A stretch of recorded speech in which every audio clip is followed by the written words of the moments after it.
The Assembly will now hear an address by His Excellency Hamad al-Shara, President of the Syrian Arab Republic.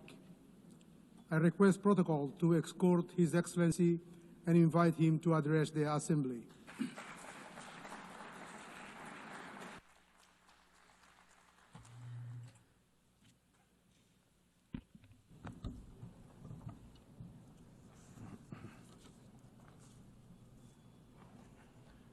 In the name of God, most compassionate, most merciful.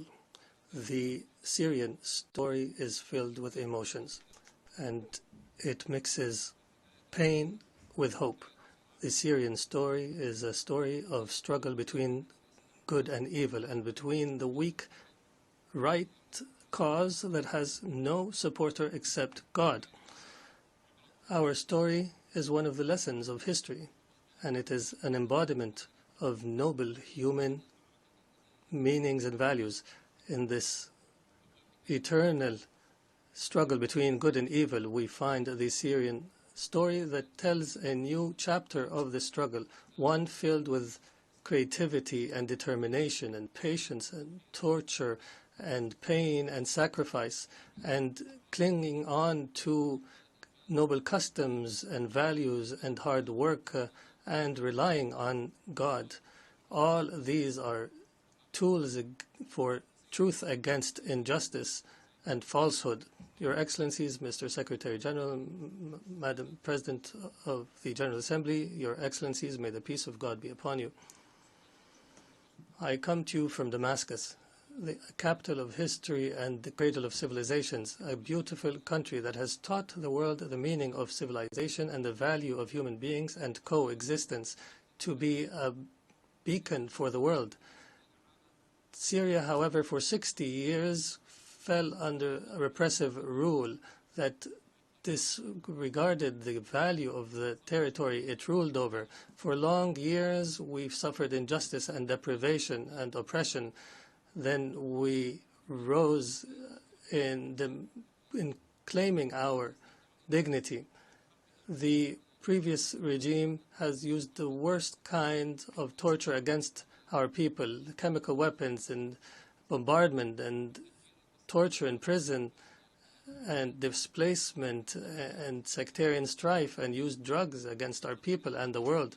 It has torn our country apart and brought forth fighters from around the world. The former regime killed around 1 million innocent people and displaced thousands and millions and demolished 2 million homes. Ladies and gentlemen, the unarmed people were attacked using chemical weapons. Our women and children have inhaled toxic gases, all this to silence truth. And with all this criminality, there was no language for solution, despite the offers. This people had no means and choice but to organize itself and to organize militarily to oust a criminal regime. It was a military operation that was filled with mercy and good and that prioritized tolerance and that did not target civilians. It targeted justice without vengeance.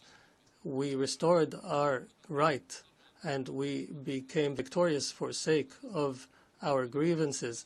We were victorious for the mothers of martyrs and for all of you, people of the world, for the future of our children and yours. And we paved the way for the return of refugees, and we destroyed the trafficking of drugs. Accordingly, Syria has transformed from an exporter of crisis to an opportunity for peace for Syria and the region.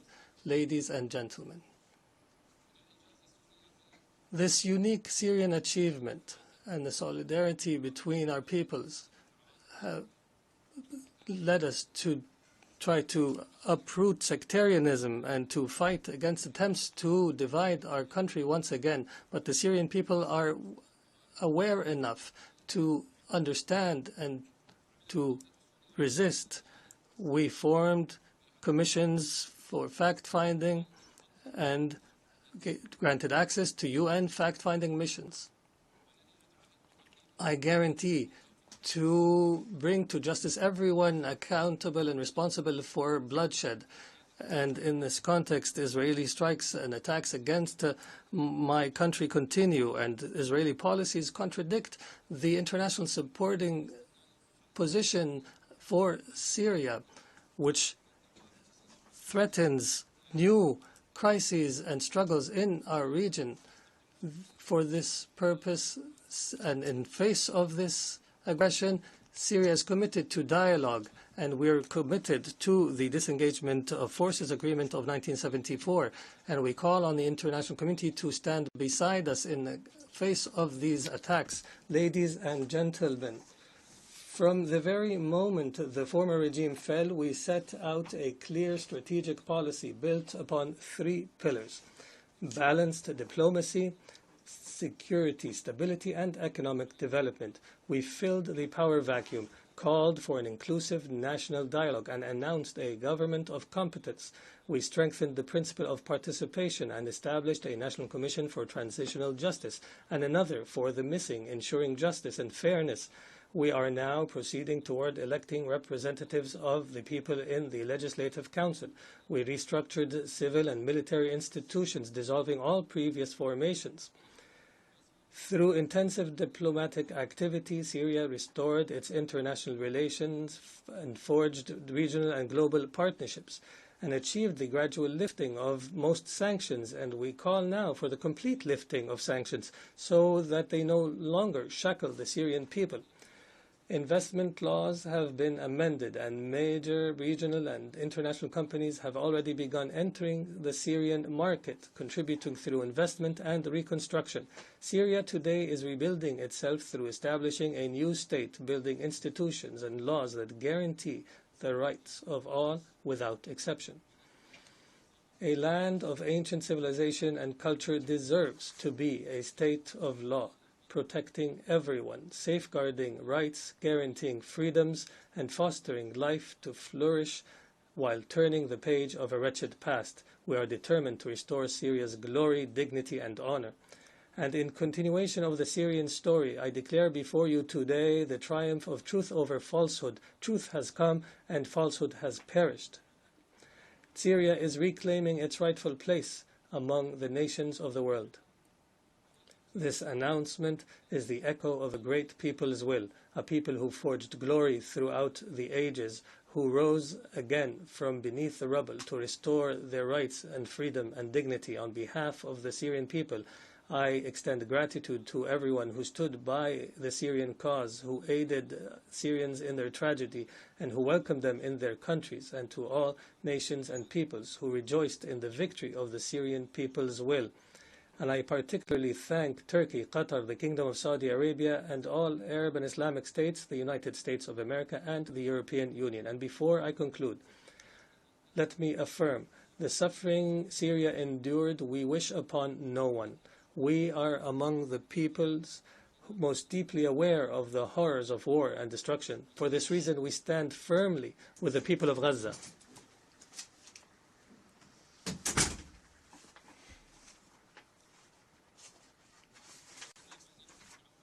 For this reason, we stand firmly with the people of Gaza, its children and women, and all peoples facing violations and aggression. We call for an immediate end to the war. In conclusion, the Syrian story has not come to an end. It continues to write a new chapter entitled Peace, Prosperity, and Development, and may the peace of God be upon you.